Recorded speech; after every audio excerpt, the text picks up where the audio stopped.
నమస్తే, welcome to విహాల nature. ఆకుకూరలు పెంచుకునేటప్పుడు మనం పాలకూర, మెంతికూర, కొత్తిమీర ఇలాంటివి పెంచుకుంటాం కదా. అంతకన్నా ఈజీగా వచ్చే మొక్కలు కొన్ని ఉన్నాయి. అది పొన్నగంటి కూర. కొంచెం ఒక కాడ తెచ్చి మనం టబ్లో పెట్టుకుంటే టబ్బు మొత్తం విస్తరిస్తుంది. ఇది ఆరోగ్యపరంగా ఇది చాలా మంచిది. ఇసుంటారా అంటే ఇల్లంతా నాదే అనే సామెత ఉంటుంది కదా, దీనికి కరెక్ట్గా సరిపోతుంది. నెక్స్ట్, ఈ వంకాయ చెట్టు ఉన్న గ్రో బ్యాగ్లో మొత్తం తోటకూర వచ్చేసింది. ఒక్కసారి విత్తనాలు కనుక మన టెర్రస్ గార్డెన్లో పడ్డాయంటే ప్రతి గ్రో బ్యాగ్లో కానీ ప్రతి టబ్లో కానీ ఇదే కనిపిస్తుంది. నెక్స్ట్, ఇది కరివేపాకు గ్రో బ్యాగ్లో మనకి ఈ గంగవాయల కూర వచ్చేసింది. పప్పులో వేసుకుంటే సూపర్ టేస్ట్గా ఉంటుంది. ఎంత హెల్తీగా వస్తుందంటే అంత హెల్తీగా వస్తుంది ఇది కూడా.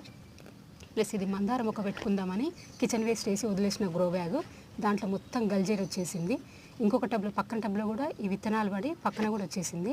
ఇట్లా ఏంటి అంటే ఇవి చాలా ఈజీగా మనం అసలు పట్టించుకోకపోయినా కానీ మనకు వచ్చేస్తాయి. ఇలాంటివి పెంచుకోవడానికి ట్రై చేయండి.